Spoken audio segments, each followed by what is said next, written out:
Okay, hello everybody. Welcome to all the global health enthusiasts out there. This is TWIG. TWIG stands for This Week in Global Health. Today is Wednesday, the 5th of November, and we're going to be using the whole month of November to focus on access to medicines. This is actually Access to Medicines Week here in Europe, and we're going to be talking about that, but there's so much to talk about on the subject of access to medicines. We're going to use the next 4 episodes to deal with that. We're also, of course, as always, we're going to be giving news updates and telling you what's happening in the global health space. Of course, just a reminder, this is a live show, so if you're watching this live, either on Google+, on YouTube, or on our webpage, please tweet us your questions. You can tweet us at #TWIG, TWIGH, or you can send a message straight through our webpage at twig.org. We'll get that message. We're going to answer questions and comments at the end of the show. Also a reminder that, of course, those of you that aren't watching this live, you might be watching it on YouTube at a later date, or listening to the audio podcast of the show. Welcome to the show. We love you guys. Don't ever change. Don't do drugs. If you're listening to the show and there are references made to web pages or parts of the show that you think, wow, I'd like to read more about that, subscribe to our newsletter. We send out the show notes to everyone that subscribes, so you can click on the links and you'll get all of those URLs. Okay. Oh, importantly, we're now going to have the show notes available in multiple languages. So if you go to our webpage, you'll notice when you subscribe to the newsletter, you've got an option for choosing a language. And we've got a couple of languages up. Going to have more. So, please use that option. Okay, very exciting stuff. We're getting a bit of applause. Excellent. We're gonna start off by introducing ourselves. So we'll start with me. My name's Greg Martin. During the show, I'm going to be giving you a short overview of what I think is necessary to be in place in order for access to medicines to work. Next, I'd like to introduce you to Brian. Brian, over to you. Sure. Hi, everybody. I'm Brian Simpson. I'm editor-in-chief of Global Health Now, a daily aggregate e-newsletter that goes out from the Johns Hopkins Bloomberg School of Public Health. Please subscribe. You can subscribe for free right here. Not sure if you can see that. There we are. And a nice smiley face, too. And we'll include that in the show notes, and we'll include the link to the subscription in the description below the YouTube channel. Let me just jump in right now. This newsletter is fantastic. We use it all the time. All of the TWIG members make reference to it all the time. We read it. We love it. We're very excited to have Brian on the show, so thanks for coming and joining us, Brian. That's great. Thanks so much, Greg. Yeah, I really appreciate it. Today, I'll be talking about the 3 top global health stories from the past week, and we'll kind of be updating you on those, and so look forward to talking more. Okay, thanks, Brian. Next, Jessica, tell us, who are you, where are you, and what are you going to talk about today? Hey everyone, I'm Jessica Taff, and I'm coming to you from the Washington, D.C. metro area. It is 2 p.m. here, like it's 2 p.m. in Baltimore. And today I'm going to be giving you some updates from the current ASTMH meeting that's going on in New Orleans right now. And I'll be telling you about the university's Allied for Essential Medicines conference that's coming up this weekend. And yeah, that's what I'll be telling you about. Thanks. Oh, and I will also be telling you about the ASTMH's campaign. Didn't want to forget that one. Okay, brilliant, excellent. Thanks very much. Next, Christy. Christy, talk to us. Hi everyone, I'm Chris Ronson. It is 11 a.m. here in San Francisco, California, and today I'm going to be going over FTAs, or free trade agreements, and what they mean for access to medicines, as well as where you can learn more about them. Thanks very much, Christy. And over to Sulzan. Sulzan, where are you? What are you going to talk about today? Hey everybody, I'm Sulzan Bali. I'm speaking to you from North Carolina, and it is 2 p.m. here. I'll be talking to you, I'll be introducing the topic of TRIPS, or intellectual property rights, and its impact on access to medicines. Okay, and last but not least, we've got a special guest, Andrea. Andrea is from Switzerland. Well, talk to us, Andrea. Who are you? Where are you? What are you going to tell us about today? Hi, so exactly, my name is Andrea Maurucker, and I'm coming to you from Zurich, Switzerland, and I'll be talking to you about the ATM week that you mentioned at the beginning of the show, and then also pediatric antiretrovirals and hepatitis C medication. Okay, brilliant. So we've got an exciting show, lots to get through. We're going to jump right in with Brian. Brian, can you give us that news roundup that you were talking about? Sure, absolutely. We'll start off today with mixed messages that we're seeing on the Ebola outbreak. We had some encouraging news late last week from Liberia that there seems to be a drop in terms of number of cases that WHO was reporting. They're basing that on in terms of empty beds in clinics, fewer positive confirmations in lab tests, and a drop in burials. I think we can't assume too much from that, but but it is definitely an encouraging sign for sure. Yeah, and I heard people talking about there being a few days of missing data, so I think that maybe the jury's not out yet, and we need to see really what the truth of that drop is. But let's hope it's the case, because that'll be exciting to see us getting on top of this Ebola epidemic. Yeah, no, that would be a great sign, and absolutely, I think the missing data has been the biggest challenge, one of the greatest challenges in terms of dealing with this outbreak. There's just not enough information, not enough accurate information out there. So that was sort of an encouraging sign, but also Bruce Alward, WHO, he had like sort of the quote of the week, if you will, from this in terms of like, it's like, yeah, it's a little bit encouraging, but he says, it's like saying your pet tiger is under control. So I think we want to definitely want to not count our chickens before they're hatched. There, right. Fine there. Now, but in Sierra Leone, again, we're seeing reports of surging cases there. In some areas, 9 times as many cases are being reported per day as there were a couple months ago in rural areas, and it looks like it's probably 6 times more cases per day in the capital of Freetown as well. Wow. So very serious, signs there. And again, it's not a lot of data, but it's not trending in the right direction in Sierra Leone. Right. Okay, brilliant. And the next news item? The next one is the report that came out this week on climate change. This is from the Intergovernmental Commission on Reporting on Climate Change, and again, there's no good news there. It says that we are sort of on to an irreversible course here with climate change. Even if we are going to make immediate changes in terms of our carbon output and everything like that, that we are headed in absolutely the wrong direction, and a serious concern there. And of course, there's all sorts of impacts for global health coming along with climate change, from affecting our water, safe water and scarcity of water, as well as food. Increased temperatures also can exacerbate cardiovascular disease risk. And we're also looking at expanding areas in terms of infectious disease for malaria, dengue, and a whole host of other concerns too. So yeah, thanks. I would just say thanks for bringing that up, Brian, because we actually talked about that, maybe a month ago. So if anyone wants to find out more details, Twig definitely covered this in more detail. And I don't remember which episode, but people can go to our YouTube page or go to our Google Plus page and look at our other episodes, or our website, and find out more information on it, because we definitely covered all of those things. So thanks for bringing that up. Yeah, absolutely. It's a huge issue, and I think it's an undercovered issue as well. It really is. Media should be looking at more, especially looking down in the future in terms of impacts on health as well. Absolutely. Well, we know Margaret Tran definitely had some comments on that. Right. Yeah. Absolutely. Mm-hmm. Yeah. Okay. Good. Brilliant. And the final news item, Brian. Our final one is an update from FP 2020, the Family Planning Initiative, to expand access for women to contraceptives to more than 120 million women coming within by the year 2020. So they're reporting on the effects last year, and that they were able to increase access to 8 million women, which is good sign. 8.4 million women, good sign. The only downside is that their target was 9.4 million. So falling fairly significantly short there, although you have to score that as a success in terms of expanding access, and that they are expecting for more synergies to kick in and a greater expansion as sort of the years go along toward FP 2020. Okay, thanks very much, Brian. Oh, absolutely. If I could interject really briefly, Greg, I just wanted to say, when you were talking about Ebola, I think it was 2 episodes ago, we were saying there had been reports of lower or reduced body counts. And a lot of what we see with the data in Ebola is cases that have been diagnosed, like people that have been checked into the Ebola treatment centers and things like that.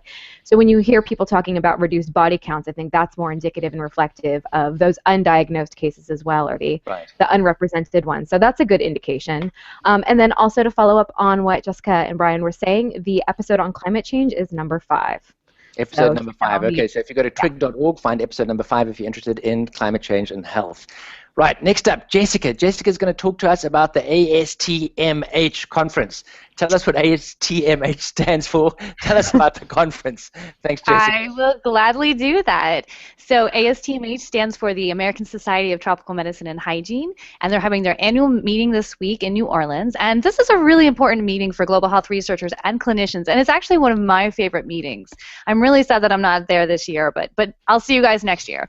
So it opened on Sunday, and I'm going to give you some highlights from the meeting. Well, first of all, Bill Gates opened the meeting on Sunday with a keynote address, and he pledged $500 million to the fight against malaria and other diseases. And he also talked about seeing a malaria eradication in his lifetime. He also pointed out how the Ebola crisis shows us how unprepared we are for pandemics. Also, there was a study from the London School of Tropical Medicine and Hygiene, and it showed that monkey malaria is now a dominant cause of human malaria hospitalizations in Malaysia, and deforestation is to blame for this. And finally, there are scientists from Baylor College of Medicine that show that Chagas disease is emerging as a U.S. public health threat. Now, for more information on these, you can go into our show notes with the links and read more about it. And if you want to keep up with what's going on at the conference right now, you can follow the Twitter hashtag, hashtag TropMed14. Okay, thanks very much, Jessica. And is there not another Twitter hashtag that people need to be alerted to? Yes, there is. So ASTMH has this social media campaign calling "I am TropMed," and the idea is to give a human face to the people that are global health professionals, people doing global health work. So this applies for scientists, researchers, clinicians, nurses, doctors, anyone that does, administrators. So if you are a global health professional, show your support for global health and tropical medicine by sending in a picture of yourself with a sign with the hashtag "I am TropMed." You could use a sign just kind of like that. Right? And Twig has gotten involved in this, and we are going to show you how we are supporting this campaign because we are all global health professionals and from the communication side, and communication and education is important. So I think Sulzan has our composite Twig photo. Okay. There it is. There we are, and that'll go up on Twitter and on our Facebook page and all those places. So yay ASTMH, yay for global health, yay tropical medicine. Brilliant, excellent. Thanks very much.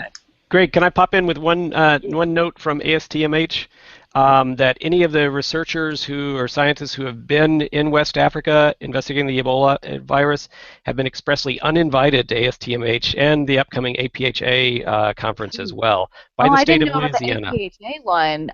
I didn't realize that was in Louisiana too. I knew about the ASTMH. That was a huge controversy, but I didn't know about APHA.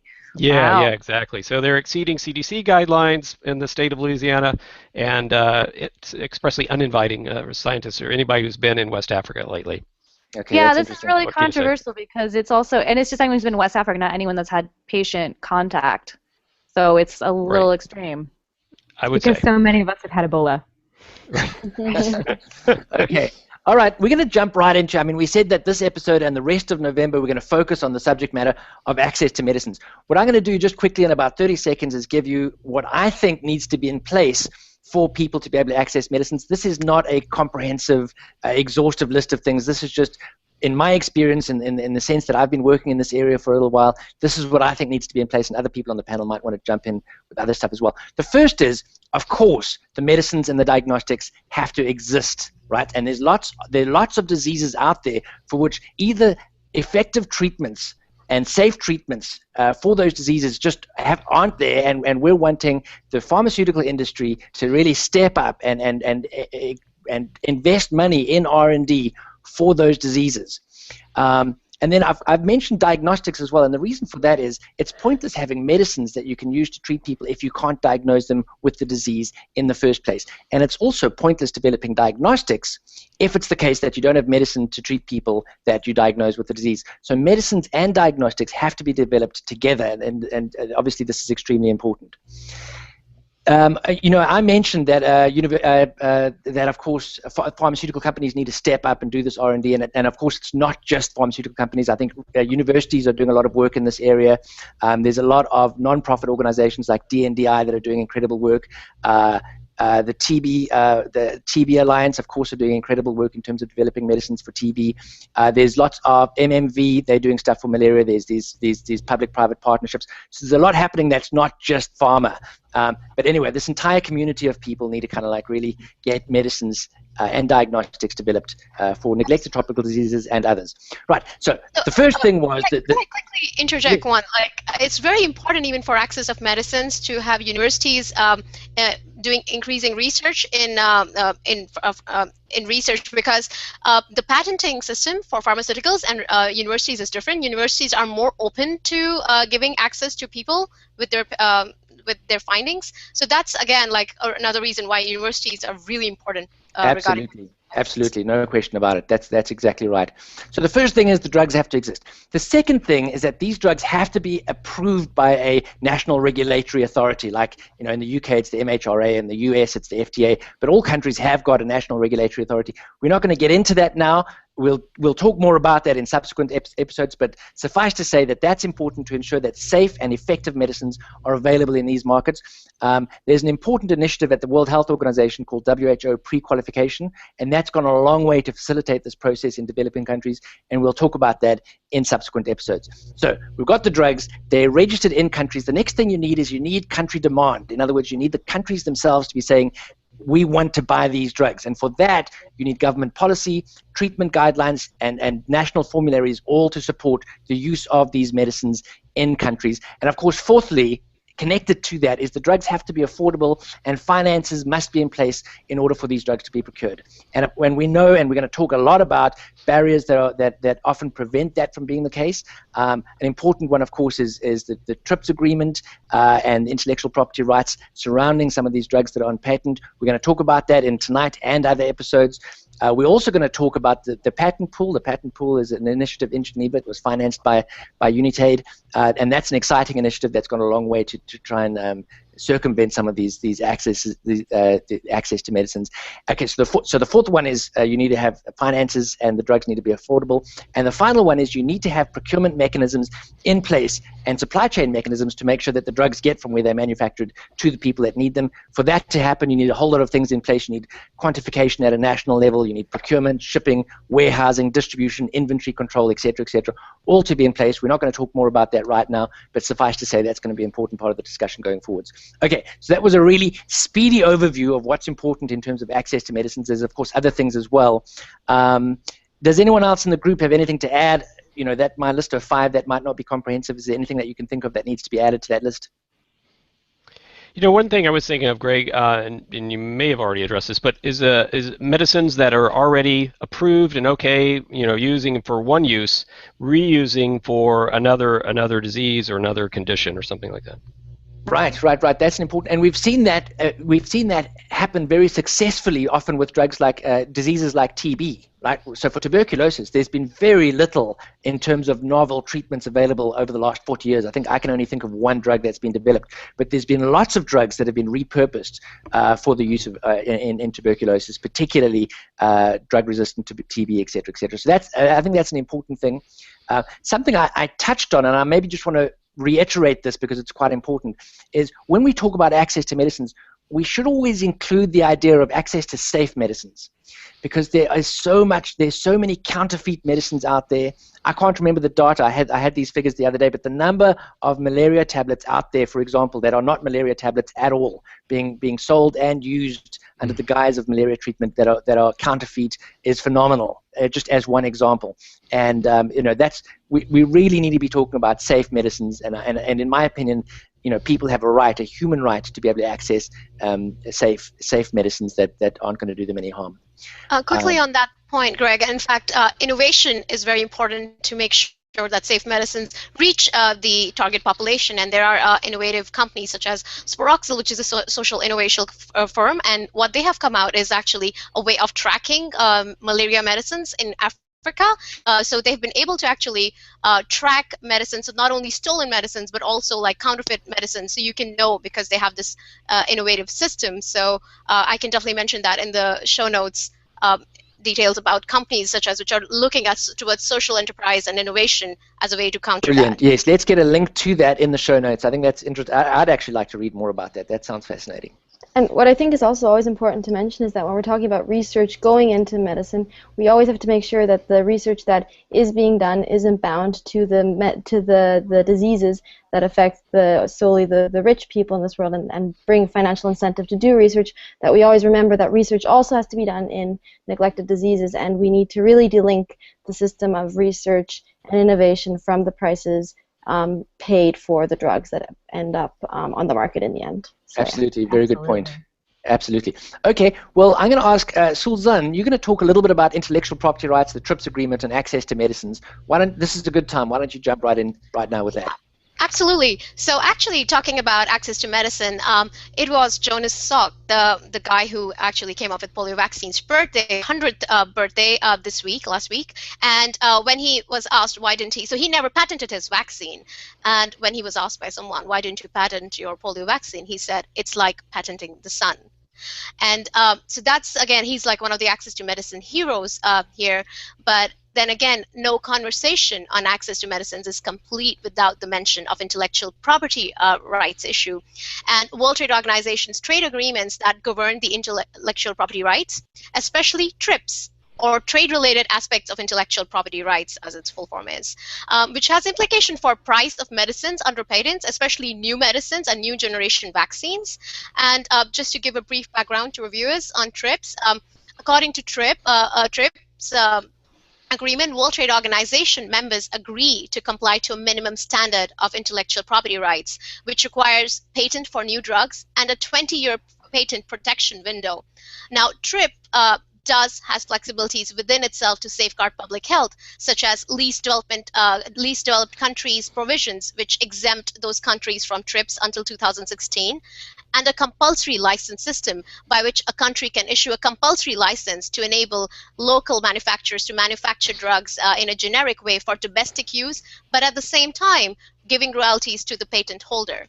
So just keeping this in mind, like, TRIP has had a huge impact on global health and access to medicines. And we must remember when we think about it that performance of health in lower middle income countries influences health worldwide. And these trade agreements are really important when it comes to access to medicines in those countries. Okay, very good. And I think related to the TRIPS agreement, so just to reiterate, the TRIPS agreement is one of the WTO's multilateral trade agreements, and all the member states of the WTO are bound by these agreements. But there are also a lot of bilateral and multilateral trade agreements out there, what we call free trade agreements. Chris, could you perhaps just kind of give us a little overview, or in a nutshell, what's happening in the world of free trade agreements? Absolutely. So hot on the heels of what Sulzan was just talking about, intellectual property, we've got free trade agreements. The activities of many international organizations, such as MSF, the Global Fund to Fight AIDS, Tuberculosis, Malaria, depend heavily on affordable generic drugs to treat people living with a number of diseases, from HIV to malaria to a number of neglected diseases as well.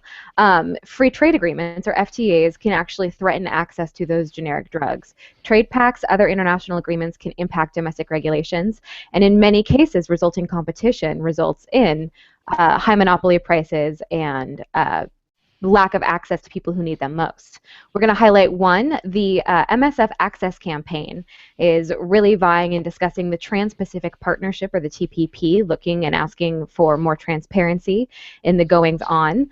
With the TPP, the government seems to be attempting to impose aggressive intellectual property standards in a trade agreement with developing countries. It means stronger intellectual property regimes, which translates into higher medicine prices for people who need them the most.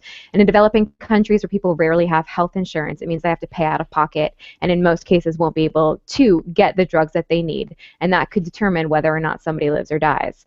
So in our show notes, we're going to have a list of some current FTAs from the TTIP, the Transatlantic Trade and Investment Partnership, as well as like the US-Jordan FTA is a good example of what can happen with free trade agreements, as well as the EU-Thailand FTA and one between the EU and India. Okay, brilliant. Thanks, Chris. Very interesting stuff, and more details will be available in the links that will be in the show notes. Right, now over to Andrea. Andrea is going to talk to us about pediatric ARVs and also a little bit about some exciting stuff that's happening in Europe at the moment in Access to Medicines Week. Okay, over to you, Andrea.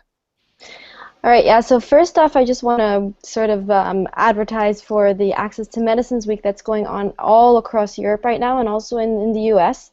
And just, it's actually really easy to just figure out what's going on. Just type in a2mweek.org and you're already there. This will all be linked. Or just use the hashtag that you see in my lower third there, and you'll just by clicking on the hashtag, going on Instagram, Twitter, Facebook, whatever, it's mind-blowing what students are doing across Europe right now to raise awareness on access to medicines. We've also got a little petition going, so it's really, really inspiring to see what students are up to Okay, work we'll for have access to links. medicine. We'll have all of those links in the All show those notes links. as well. So if you subscribe to the newsletter, you're going to get those links, and we'll get those out to you as soon as Yeah, and Greg, let me just interject briefly, since this is on top with what students are doing. There's also, because that's what's going on in Europe. And this weekend at Duke University, there will be a conference with UAM students that are going on, and you can find more about this conference going to this website, but we can have that in our show notes as well. But I just wanted to mention that. So if you haven't signed up already, and you can get down to Durham, North Carolina this weekend, and you're passionate about essential medicines, check it out.